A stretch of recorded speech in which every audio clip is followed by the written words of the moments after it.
Good afternoon. It's Graham Coath with another My Music. Today I'm going to be speaking to Ronan. But first, before that, we need to go and find that man with his laptop.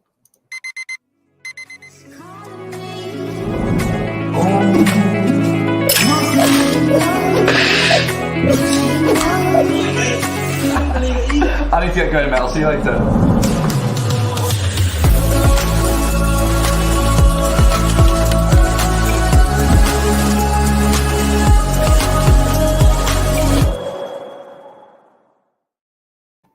Good afternoon. Thanks, Ronan, for joining me. I almost feel like I need to start quizzing people on the video to see whether they paid any attention at all. Did you notice what was outside the window when he was in the workspace? I didn't. I was focusing on the laptop. You were fixated on the laptop. There was the Shard. Oh, okay. The Shard in the middle of London. Yeah, that was obviously shot in the centre of London. Where are you coming from today? I'm in Williamsburg, Brooklyn this morning. This is where I'm based. Ah, right. And where is that for people that don't know? So that's in Brooklyn. It's right across the East River from Manhattan. So it's kind of, I guess, towards the bottom end of Manhattan. If we look out our window, we can kind of see the Empire State Building and Midtown across the river. Do you have a favorite song about Manhattan?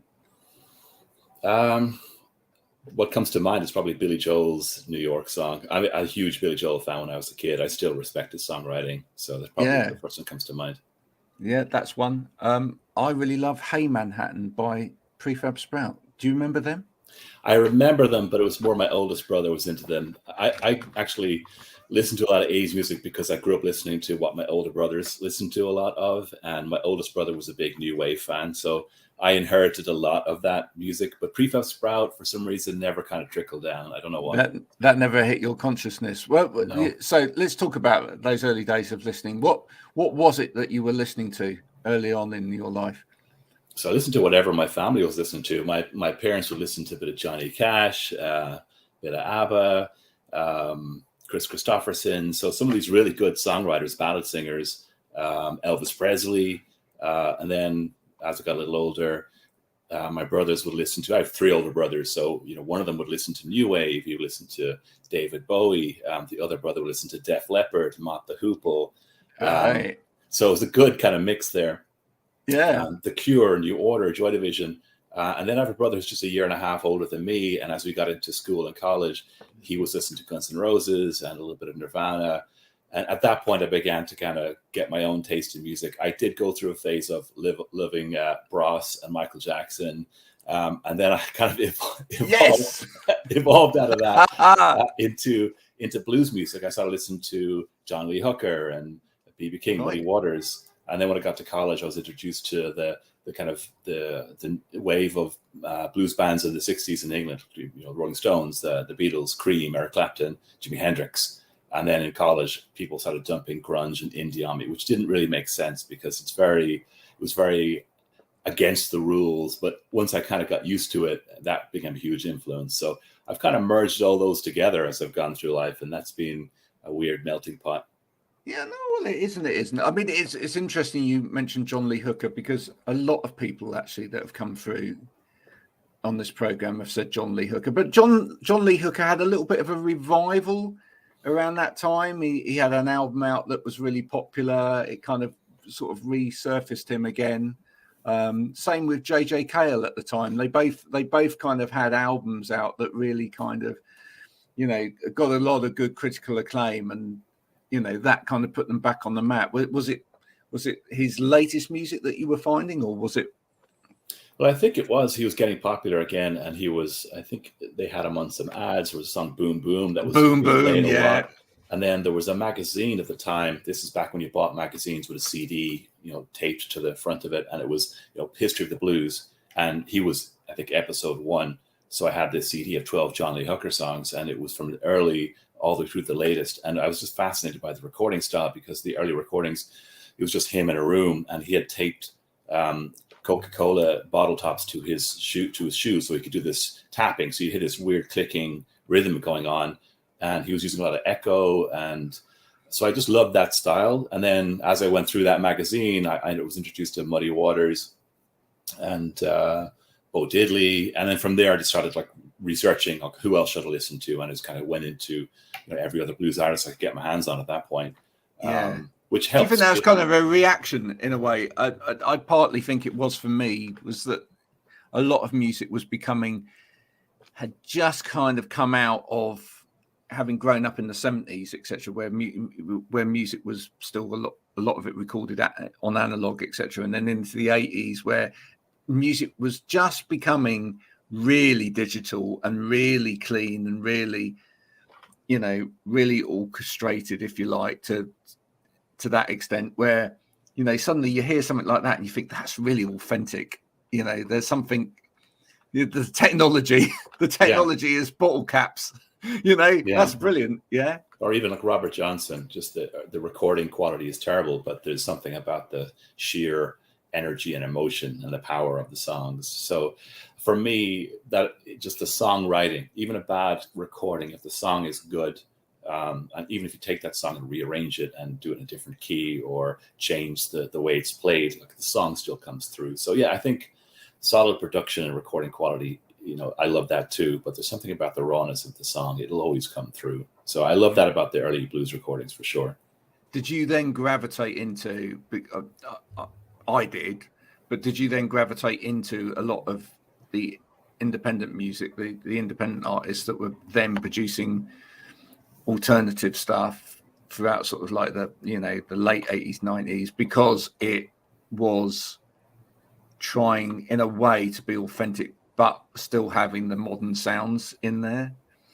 Well, I think in the 90s for sure, I was at college at that point, and this whole indie phase is going on. So a lot of these bands were DIY, and that was exciting for me at the time because they were doing this without a record label, and I started going back and listening to 80s music that was doing that. So it was bands like Buffalo Tom or Dinosaur Jr. or Bob Mould, huge influence on me. And when I kind of went through Bob Mould's catalog, you see he's in Husker Du in the 80s and all this DIY sending cassette tapes around and all the other speed punk that was around at the time. So that was definitely hugely influential. And I think the first album I recorded, I kind of wanted to get in the studio and just live record all three of us at once, just playing as a 3-piece with no overdubs, because I felt that you had to be that authentic. Like Bob Dylan did it, so we should do it. And the results are okay. But since then, I have learned to appreciate layering and being able to do overdubs and be able to really structure the song that you want. So there's something to be said for both approaches. I think the challenge with recording when you're doing to a click and you want everything to be able to sit in and do multiple layers and you get very creative, excited about what you can add in, is when you go perform it, well, how do you perform it? Because you got to strip it back to a smaller arrangement. So that's always the difficult part. Okay, this sounds great on a record, but unless I get another guitarist and a keyboard player, then how do we do this live and make it sound the same way the recording sounds? Bob Mould for me is a really interesting artist. I love Bob Mould, but primarily because he did a couple of things. With Husker Du, you have these kind of landscapey type pieces of music. They evolve off into different areas, etc. But then he wasn't scared to come back with with things like Sugar, where there was pop music in there. I think that was really important that he kind of transcended both worlds, really. And for me, that was really important. It just felt like, it's okay to do both. Yeah, some of his songs, I mean, in a way, they're like The Cure. Like both of those, both Bob Mould and The Cure, some of their stuff is very poppy, very melodic, very major key, very hooky. And then some of it's very dark. And I like that. When I do listen to Bob Mould, I tend to gravitate towards the darker stuff, to be honest. But there are some of the poppier things I like. But even his solo stuff, I mean, he's still going solo, and I've seen him so many times, and he always brings in the whole catalog. And it's great to see how he's influenced all those indie bands in the 90s and how he's still respected. And his playing style, too, he often uses these kind of open chords where you've got the power chord, but the top strings are ringing. And that I inherited that, or kind of took that into my style as well. I really like that style. And the single I just released, Double Helix, that has that kind of open strings ringing. So maybe I overuse it a bit, but he's definitely a huge influence on my playing style and on just the rawness of the emotion that you're allowed to put into a song. Absolutely. Were there any other guitarists that you were influenced by? Well, Robert Smith from The Cure. I mean, I studied his guitar style to try to understand, and it's very scale based, but it's very minor key and very linear. So there's kind of long melodic lines that get repeated or adjusted. So there's a certain style that I kind of playing along to his records. I feel like that definitely shows up on this record that I'm bringing out. Jimi Hendrix, big influence, obviously, because when you learn to play guitar, you just want to play along to those records and try to get, get all that. But I never really studied the classic rock stuff enough. I've just spent a couple of years trying to kind of go back and study some of that. It's very hard to play like AC/DC solos. That stuff is very difficult to do. So I kind of missed out. You never went into a music shop and played Smoke on the Water. You never did it. I never did that. It's kind of the thing that everyone does, isn't it? Well, I would probably be playing like a little bit of blues or one of my own songs or something. I never did the Smoke on the Water. Maybe Sweet Child of Mine is probably something I tried to play in the music store. But I'd seen the what is it? The I forget the name of the song where they say no stairway allowed in the shop. Yeah. Well, no, absolutely. Wayne's World, that's the one. Yeah, Wayne's World. I used to enjoy. I was in a band for a while with a guitarist who could actually play really good jazz guitar, and I really enjoyed it because you'd go into these shops, and they'd expect you to pick up a guitar and do whittly whittly. Yeah. or that, and they, the person in the shop would go, "Which guitar are you interested in?" And they bring it down and they put it on first. Why do they do that? Why do they do that in shops? I don't understand. Depends on the shop, I think. Because absolutely. They want to tune it and make sure. Well, they want to tune. They want to show off as well. They want to show off what they can do. So right. And there would be all of this going on, and my friend Chris would just put it on, and he'd go, and he'd play some amazing jazz guitar, and he'd go, "Would you like to try that?" And you could just see the look on their face as they were disappointed by the fact that they knew they couldn't. Jazz is difficult. I actually just finished 2 years at music school, very late to kind of go and do that. But I wanted to upgrade, and a lot of it was jazz and trying to learn how to play that. It's a different world entirely. After 2 years of studying it, I can just about get through the tunes and do okay. But I don't think I'd be at the point where I'd try to get a paid gig doing it. It's going to take years to really master it. But it is a whole other world. I think what it did do was it helped. I was going to just ask that. What did it do? Well, I mean, I'd love to do, actually, I was home just for a week in Ireland there. My brother runs a guitar school in Galway, and he's been playing jazz for a while. So we could sit down and play jazz together for a couple of hours straight. So that was cool. I mean, is it the best jazz you'll ever hear? Is it what you want to pay money at the corner jazz bar? Maybe not. But the fact that we can sit and play for 2 hours and so that shows the level of education that I kind of put into it.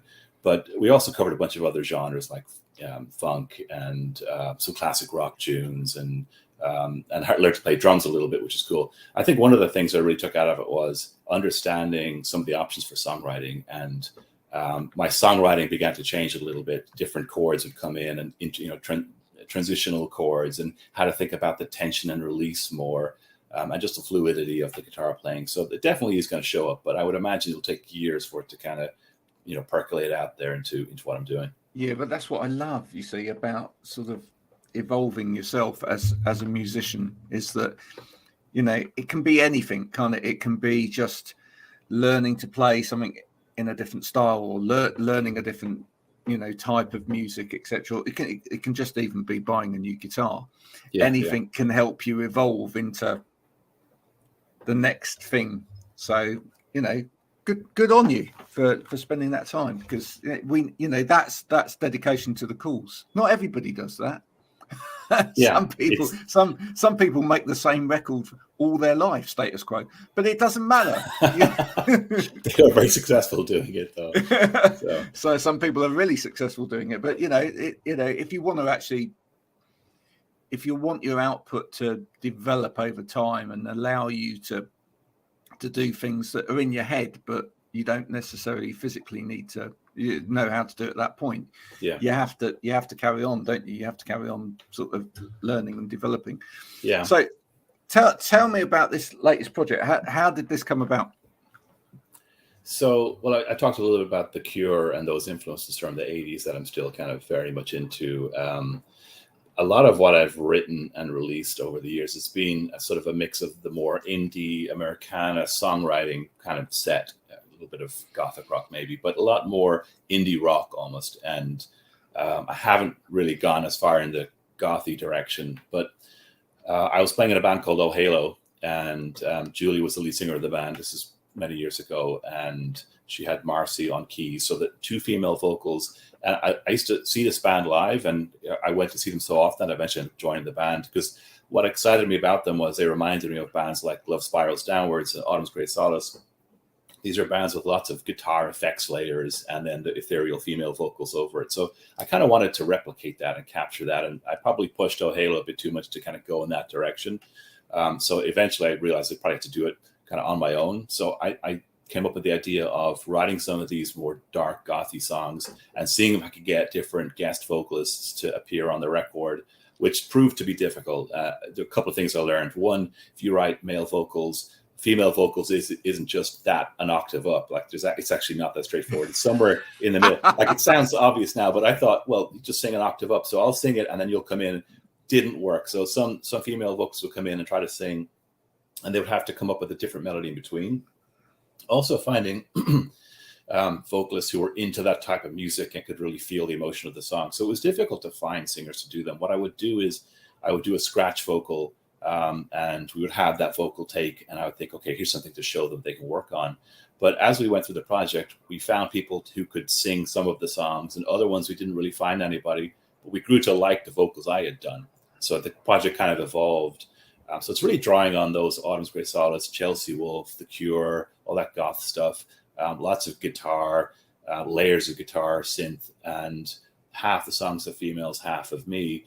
And, putting it out there and thinking it's kind of a little bit different to the other music. This was one of the reasons that it's coming out much later than some of these songs were recorded, because every time I was ready to release it, I would think, well, is it a different brand? Should it have a different band name? Is it the same project? Will it be confusing? So I would kind of agonize over this, and then I would end up releasing a different body of work that I was already working on in parallel. And it just went on for years, and I had to just say, just got to get it out there. The other thing we talked about earlier in the conversation was, well, if I release it, but how do I perform it? I need a second guitarist. I need to bring all these different vocalists back. So I just spent too long agonizing over that. And eventually, about 2 years ago, I said, we're going to get it out, and we're going to release it on vinyl. And then the pandemic and all the record stores are closed, so there was no vinyl. So it took another couple of years, but it is finally coming out. And the reaction to the first single has been great. I get a lot of great positive comments about it. So I'm glad it's finally happening. I'm still nervous about, okay, well, every song's a little bit different. People like this one, will they like the next one? But it has to kind of get out there so I can sort of move on a little bit in my head. I still have other songs that are half recorded for the project, so there's probably a second album in the works, maybe next year. The thematically, what's different about this album, I don't know if this is intentional, this is just how it kind of came out.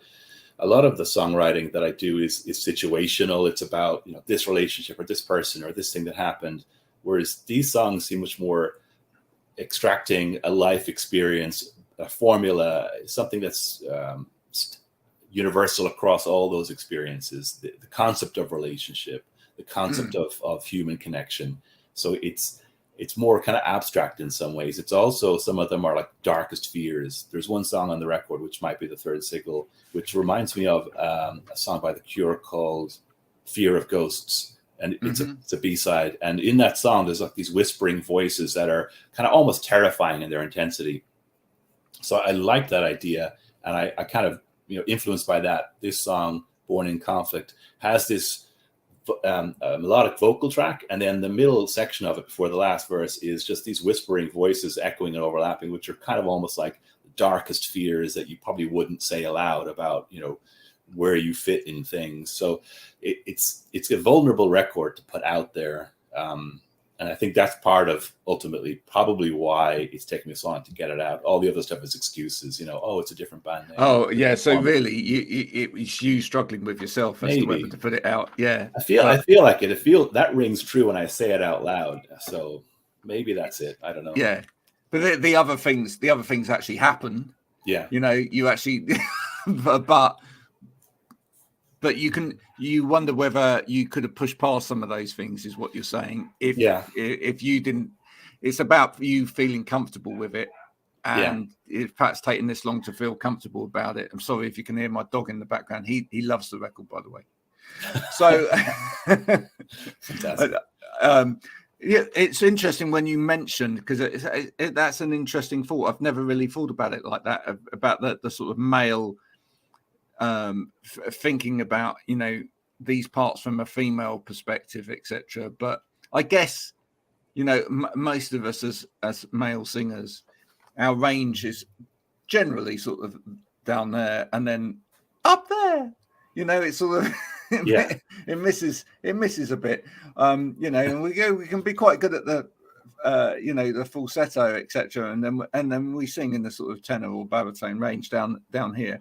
But we're not necessarily thinking about this kind of middle area where most women sing, etc. Is that really what you were saying there? It was kind of like you're kind of the head is kind of like, well, I'm just going to get them to sing there.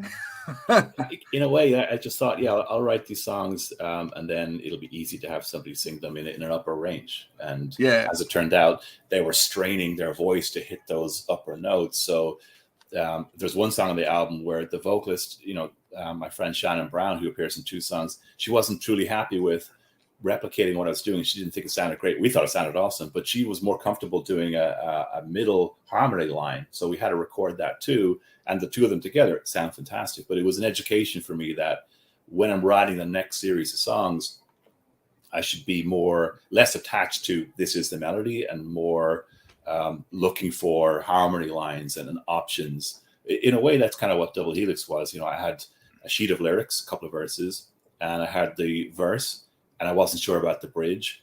And Julie took those lyrics, and I had a one melodic line, and she made that line her own and adjusted a little bit to make it comfortable for her, and left out certain words that didn't flow. So she kind of took the raw materials and then got it to a point that it sounded much better through her own kind of in the vocal booth invention. So I should have realized that was the first song we recorded. I should have realized at that point that there was going to be a lot more collaboration on the vocal lines. So Susan Huang was one of the other vocalists, and Charlie told me, listen, when she records, I've worked with her a lot. You know, Charlie Neal's my producer. I know you've talked to him before. He said, I've worked with Susan a lot. When she's going to record, it's probably better just me and her will work on it, because I know she's going to want to be able to focus. And I kind of wanted to be there to control everything. So I was like, okay, I'll just leave it be. And again, she interpreted and changed a little bit, but the results are fantastic. The way she took those original vocals and made them her own and adjusted certain lines. You have to let go a little bit when you give a project to other people to collaborate. You kind of have to let go that they're not going to do exactly what you want. And if you can let go, you'll be surprised. Usually the results are better than you could have imagined. Well, I think you've done a lot of learning in this record. Yeah, I think so. Big lesson. Don't sit on the record for so long. No, but that's great. I mean, because you've got this behind you now. Do you kind of feel that this record in a way is a positive step, not just from, you know, the kind of cathartic nature of producing it, but also in terms of what you've learned now going forward? It kind of sets the agenda a little bit more, so it makes it a little bit easier next time around. I think it helps me understand that it needs the vocals and it can't be such a final mix, that if we're going to have other people sing on some of the songs, that I kind of need to bring them into the creative process sooner.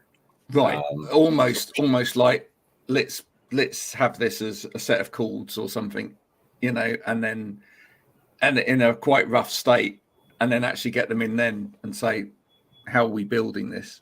Yeah. There's a long song on that, probably on the next record, that I threw some scratch vocals on just as this could work, but it's very tentative. I didn't even sing it properly. So this is where it's such a raw material that someone else can come in and really change it up and do something different with it. So that's the big lesson is if you're going to have other people sing on it, it's a little easier to accept when people are playing an instrument, because you know they're going to do something very different. I don't tend to write parts for people. I like them producing what they want. But the vocals was very different lesson, because although I do like playing guitar a lot, it's very central. Ultimately, I kind of see myself as a vocalist primarily.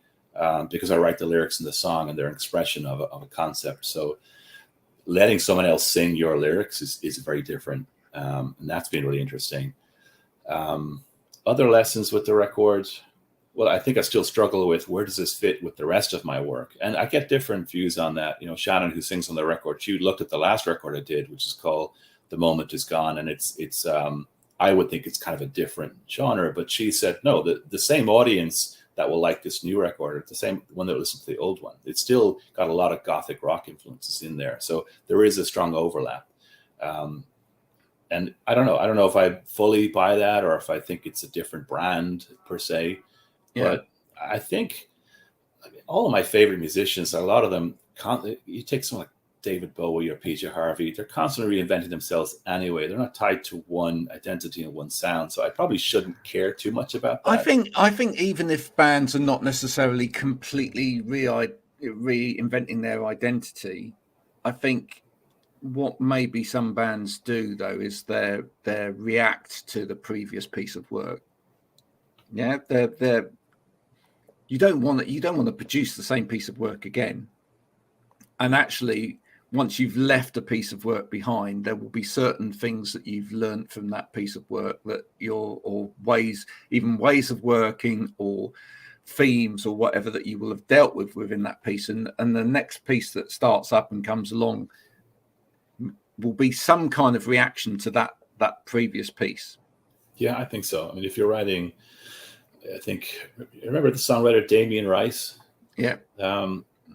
And his first record, everyone was astonished. It was so great. And all these troubled love troubadour. And he'd always do this intake of breath, signaling how in pain he was. By the third record, you're like, get off the floor. Like you're clearly something that you're doing in these relationships, that you're tracking the same type of relationship and having the same type of problem and writing the same song.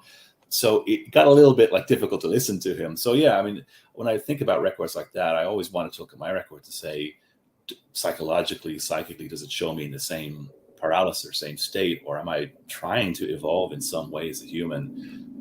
Because ultimately, yes, the music has to, if you have an established audience that love your thing and you're like The Cure, you're on tour all over the place, you have to keep going into that darkness of the 80s, songs that you wrote. But you also need to sort of evolve and change a little bit, because otherwise, I guess some musicians, like I think about Metallica, still playing the same songs over and over. There's not a ton of evolution there. But for me, I don't know. The Cure is a good example. The Cure is a great example. I think along the lines, not only in terms of the sounds that they use, because in the sort of late 80s period, they tapped into more dance sounds, etc. And they took it off in a different direction sonically, but also I think he tapped into another side of the darkness in the way. I think he tapped into his sense of humor in the darkness. So I think he started to play more on his humor. Right. Yeah. I can see that. Yeah. Yeah. So I think around the sort of time of Let's Go to Bed and things like that, there was more playfulness, but it was still quite dark. Yeah. Why Can't I Be You? The video for Why that. Can't I Be You? Yeah. He said he wanted to do a video that was like 5 Star, that mass-produced band from that is where they're all doing synchronized dance moves, so that he made sure they're wearing ridiculous, unmatched costumes and tried to do badly synchronized dance moves. So there's a lot of sense of humor. Exactly. Yeah. Yeah. Humor, he dealt with some dark things in terms of relationships, etc., but with some humor in there, and so there was consistency in that it was still about being torn up and love going wrong and things like that, but just looking at it from a slightly different point of his personality. And that's great. I think, and that comes over when he speaks, when you hear Robert Smith speak, he's quite a funny guy. Yeah. I don't know that everyone always gets it. Yeah. They think that the goths are just constantly looking down but we're actually quite cheerful. I mean, I don't know if I call myself a goth per se, either does Robert Smith. He hates the word. But yeah, he's very cheerful. He's very funny. Certain records, though, like Disintegration, for me, there's not a lot of humor in that record, but for me, No. that's the high water mark of layered production and, you know, different textures and just going right into the depth of the darkness. For me, that's a perfect record. Absolutely, and it but again, it came out of, it had to come out of everything that went before it, which went right to the top of something else. Double Helix as a record, great record. I mean, you're going to get a little bit of the comparisons with Cocteau Twins in there, just because you are. You know, how influential were they to you in terms of sound? I love them, but I haven't listened to nearly enough to be able to claim they're influential. I probably don't know their catalog as well as I should, but I love everything I've heard from them. I probably only have one album, and I've listened to a bunch of other songs. I did love what she did with Massive Attack on Teardrop. It was fantastic. So yeah, they're not top of my list. They're one of those bands that's on the list for me to go back through their catalog at some point. Like, they're on the list with Elvis Costello and other bands that, you know, you should listen to all this stuff. I'm like, well, there's so many albums, so I'll get to them at some point. So I haven't really gotten to them, which is great I think they are a good reference point for this as a single, because if you like the Cocteau Twins, you will like this.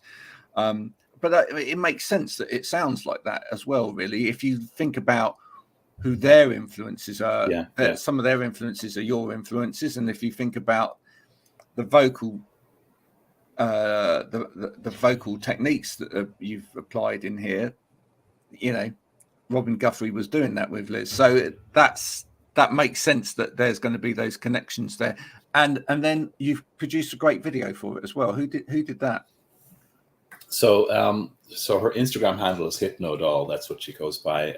So yeah, Stephanie, she's super talented graphic designer, and she had done a couple of videos for Charlie Nealon. She did a video for Charlie Nealon for the title track of his Divisions album, and I just saw that and thought, this is amazing. Where did she come up with this footage, the idea, the concept? So I asked her, would you want to work on this Double Helix video? And I told her what was in my head. You know, I see multiple people that maybe they're singing the lyrics, but their faces are sort of melting into each other. Like one face in the next frame melts to a different face.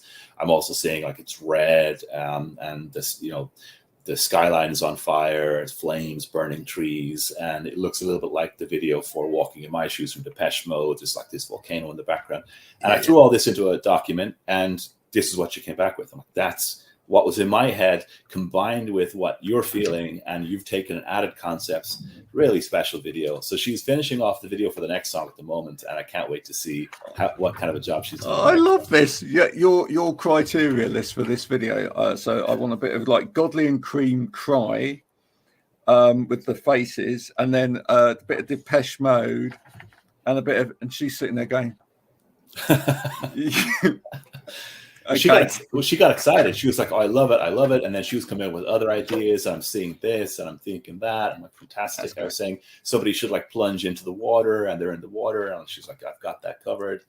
So yeah, she's just very talented. And for the next single, which is a cover version of a Lana Del Rey song, it's my vocals on this one. Again, I told her, here's all the ideas I have. And she had lots of additions to it. I think it's going to look fantastic. She's kind of finishing it. The single comes out on Tuesday. Hopefully the video will be ready to go, and we'll have that up on YouTube too. You a big Lana Del Rey fan? Oh, huge. For me, you know, you've got Chelsea Wolfe and Lana Del Rey, the sort of dark and light of you know, they're kind of, to me, they're like twin pillars. I'm usually wearing a Chelsea Wolfe t-shirt. This is one right now. Lana's a huge influence. Her voice is amazing. It's so many blends of American history and American music, but it's also, there's something about her personal journey, how she's evolved. And I hear that in the records. A lot of people hear the first record or two and think she's glorifying this fast life, but there's a great jaded tiredness with that life. And these are like war stories of life she's trying to move away from. So there's a lot more to it than that. And I think as her records have gone on, she sort of found herself a little bit. But I wanted to do a cover of hers in a way that would fit this record. And there's a remix of Enjoy the Silence by Depeche Mode. I forget the person who did the remix, but it's heavy on distorted guitars. And they just come in like a wall of noise. So I took this to Charlie and I said, I want to do this Dark Paradise song, like this Depeche Mode thing where the chorus comes in, it's just a huge wall of distorted guitars hits you. So that's kind of what we came up with. And the video have there's a friend of mine who is a qualified sword swallower, so it's a pretty terrifying act. This huge sword, it's very dangerous. You have to be very trained to do it. And I wanted to feature her in the video, kind of symbolically. So we have her in there too, Lorena the Thrill, and she's featured in the video too. And she just looks so stern and like intense. So it's going to be visually a really stunning video for this song. I can't wait for it to come out. But I'm a little scared because, you know, Julie's voice and my voice are very different. And then there's two other female singers on the record, Susan Huang and Shannon Brown. And then there's a couple more songs by me. So, you know, if you really love Double Helix, well, some of those elements are definitely all across the record, but you get a little nervous that there's some changes from song to song. So, you know, again, here I am agonizing again. Agonizing still over it. Yes. Listen. Yeah. Look, I think you're fine. Okay. I think there's two things to console yourself with here. One is, I think people that really love music and listen to music can open their minds across, you know, not only across genres but across a particular record as well, to go that's they're here, the connections, they make those connections, they'll be intelligent enough to make those connections across it, and they will, you know, they'll be able to listen to it and enjoy the sonic differences that occur. And and those that aren't that great at listening because they just, well, they're crap at listening, will still enjoy it because they don't listen to music like that anyway. That's part and parcel of today's, you know, listening environment, which is that, you know, those people that listen to albums will really deep dive into it as an album. Those people that listen to everything in short, sharp bursts as it passed through in the ether will probably just hear it as the individual songs, and they won't even make those connections between True, that's true. Yeah. The whole piece. So that's great, because years ago, you know, we only had it all lumped together in a physical format. Yeah, and you had the artwork in front of you and the lyrics, and you would have it as you listen to it. And this is an album, and you put that album on, and you'd go, "Oh, hang on, track one's like that, but track two's like that." And if you were that kind of listener, you were like, "I don't like that." Whereas nowadays, it's like, you know, it will be, you either will sit and you will enjoy the difference and the education that you're being provided with through that piece of music, and the experience you're being provided with that bit of music, or you, as I say, you will just go, "Do you know what Double Helix is for me? That one isn't." But you know, and that's fine. You know? It's fine, and you have to. There's a lot of letting go that you have to do once it goes out there. You just can't control it. But I think you have to, my friend. It's part and parcel of the modern world. But the great thing is that people will forget it. Those sort of people will have forgotten anyway. Right. So, I guess. I work in social media. I know this stuff. Those sort of people, you know, they say something on social media one day, they've forgotten they've said it by the next day.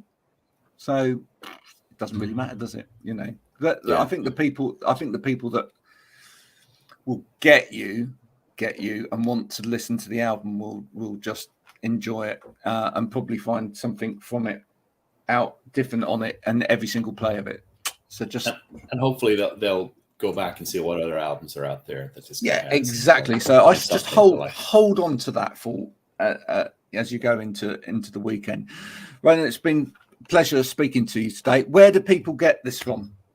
So it's on iTunes, on Spotify, on Bandcamp as well. So all the usual digital outlets, wherever you listen to music, it should be out there. So the first single's available now, second single on Tuesday, and then the third single on the album will be in October. So ronanconroy.bandcamp.com, or just search for Ronan Conroy on iTunes and Spotify. And I will remember when the trailer for this goes out next week, because there will be a trailer for this, as we always do. You're actually watching or listening to the full recording of this now, so you may have missed the trailer, but go back and look for it on my channels, because the trailer's the funny bit that comes before the interview. But when this goes out, Well, make sure that there's a link to the YouTube as well, because that is a fantastic video, and I think people want to get into that. So, and if you actually subscribe to the YouTube channel, then you'll get to see all of the glorious videos as they evolve. Ronan, thanks for joining me today. Thanks so much for having me. Really appreciate it. Cheers. Bye for now. All right.